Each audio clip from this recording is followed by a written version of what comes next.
நம்ம இந்த வீடியோல பார்க்க போறது வந்து how to do left factoring. Okay, ஒரு கிராமர்ல லெஃப்ட் ஃபேக்டரிங் பண்ண முடிஞ்சா அதை எப்படி பண்ணணும் அப்படிங்கறத நம்ம வந்து பார்க்கலாம். லெஃப்ட் ஃபேக்டரிங் ரொம்ப ரொம்ப ஈஸி. அதாவது நம்ம வந்து இங்க நான் கொஸ்டின்ல வந்து இந்த ஃபார்மேட்ல கொஸ்டின் இதுதான். ஓகே, ஸோ கொடுத்துருக்க கொஸ்டினுக்கு சொல்யூஷன் இதுதான். அதை நான் எப்படி எழுதிருக்கேங்கிறத சொல்றேன். இங்க வந்து நான் A tends to alpha A dash அப்படின்ட்டு போட்டிருக்கேன். இது எப்படிடா போட்டேன் அப்படின்னு பார்த்தோம்னா, இங்க நீங்க நல்லா நோட் பண்ணுங்க.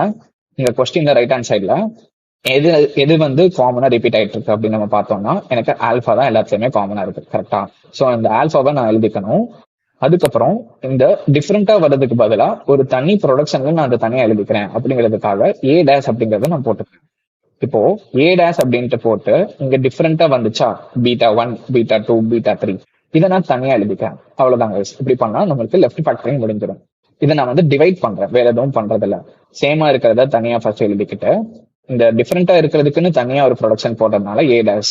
ஸோ இந்த A dashக்கு இங்க A dashல எனக்கு என்ன வரும்னா, எனக்கு டிஃப்ரெண்டா இருக்கிறது எல்லாமே நான் தனியா போட்டு எழுதிப்பேன். இந்த எக்ஸாம்பிள் 2 நம்ம வந்து பார்க்கலாம். எக்ஸாம்பிள் 2ல நம்மளுக்கு என்ன காமனா இருக்கு, ரைட் ஹேண்ட் சைட்ல A மட்டும் தான் நம்மளுக்கு காமனா இருக்கு. ஸோ நான் வந்து A வந்து இங்க நான் எழுதி முடிப்பேன்.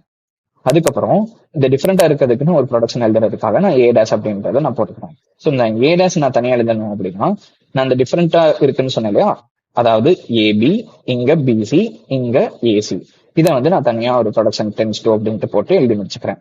ஸோ எக்ஸாம்பிள் 2 முடிஞ்சிருச்சு. இப்போ நம்ம எக்ஸாம்பிள் 3 பார்க்கலாம். எக்ஸாம்பிள் 3ல நம்மளுக்கு என்ன காமனா இருக்குன்னு நம்ம பார்த்தோம் அப்படின்னா, IETS காமனா இருக்கு இந்த ரெண்டு ப்ரொடக்ஷன்ல. இங்க எதுவுமே இல்லை. அப்ப என்னடா பண்ண அப்படின்னு நம்ம பார்த்தோம்னா, வெயிட் பண்ணுங்க சொல்றேன். ஸோ S tends to நம்மளுக்கு என்ன காமனா இருக்கு, IETS காமனா இருக்கு. IETS நம்ம போட்டாச்சு. அதுக்கப்புறம் டிஃப்ரெண்டா இருக்கிறதுக்கு நான் S dash அப்படிங்கிறத போட்டு தனியா எழுதிக்கிறேன் இந்த பக்கம். ஸோ காமனா இருக்கிறது IETS, டிஃப்ரெண்டா இருக்கிறதுக்காக தனி ப்ரொடக்ஷன் S dash. அதுக்கப்புறம் இங்க எதுவுமே காமனா இல்லை அப்படிங்கிறதுனால இங்க நான் பார் போட்டு ஏன்னு ஸ்டார்டிங் ப்ரொடக்ஷன்லயே நான் இங்க போட்டு முடிச்சுக்கிறேன். அவ்வளவுதான், வேற எதுவும் ஸ்பெஷலா இல்லை. இப்போ இந்த S dash நான் டிஃப்ரெண்டா இருக்குங்கிறதுன்னு சொன்னேன் இல்லையா, அதை நான் போடணும். இப்போ எனக்கு காமன் வேரியபிள் போக இங்க ரிமைனிங் ஏதாச்சும் இருக்கா நம்ம பார்த்தோம்னா, இங்க எதுவுமே இல்லை. அப்படி இருந்துச்சுன்னா நான் இங்க எம்டி போட்டுக்கிறேன். ஓகே, எனக்கு இங்க காமன் வேரியபிள் போக எனக்கு ரிமைனிங் இருக்கிறது ES மட்டும்தான். அதை நான் வந்து இங்க எழுதிக்கிறேன். ஸோ இந்த கொஸ்டின் வந்து கொஞ்சம் டிஃப்ரெண்டா இருக்கு. இந்த மாதிரி மாடல்ல நம்ம இப்படிதான் சால்வ் பண்ணணும். காமனா இருக்கிறத நம்ம ஃபர்ஸ்ட் இப்படி எழுதிக்கிறோம், டிஃப்ரெண்டா இருக்கிறதுக்காக S dash போட்டுக்கிறோம், எதுவுமே இல்லாம இருக்கிறத வந்து நம்ம அப்படியே ஆர் போட்டு இங்க எழுதி முடிச்சுக்கிறோம். இப்போ S dashல நம்மளுக்கு வந்து காமனா இருக்கிறது போக ஏதாச்சும் இருக்கா நம்ம பாக்குறோம். இல்லைன்னா இங்க நம்ம வந்து ஆர் போட்டு எம்டி போட்டுக்கிறோம். அதுக்கப்புறம் காமனா இருக்கிறது போக இங்க டிஃப்ரெண்டா என்ன இருக்கு, ES இருக்கு, அதை நம்ம இங்க போட்டு எல்லாம் முடிச்சிடலாம். இப்ப நம்ம வந்து எக்ஸாம்பிள் 4 பார்க்கலாம். எக்ஸாம்பிள் 4ல உங்களுக்கு S tends to A, AB, ABC, ABCDன்னு கொடுத்துருக்காங்க. இப்போ இதுல காமனா ஃபர்ஸ்ட் என்ன இருக்குன்னு நம்ம பார்த்தோம்னா A இருக்கு, டிஃப்ரெண்டா இருக்கிறதுக்காக S dash. ஸோ S dashல நம்மளுக்கு என்ன வரும் அப்படின்னா, இங்க A இருக்கு பட் ரிமைனிங் எதுவுமே இல்லை, அதனால இங்க எம்டி போட்டாச்சு. ஓகே, அதுக்கப்புறம் இங்க ரிமைனிங் வந்து என்ன இருக்கு, B இருக்கு டிஃப்ரெண்டா, இங்க ரிமைனிங் டிஃப்ரெண்டா BC இருக்கு, இங்க போட்டாச்சு. அதுக்கப்புறம் இங்க ரிமைனிங் டிஃப்ரெண்டா என்ன இருக்கு, BCD இருக்கு, அது இங்க நம்ம போட்டாச்சு. இப்போ எனக்கு இந்த ஆன்சர் வந்திருக்கு இன்டர்மீடியட் ஸ்டெப்பா.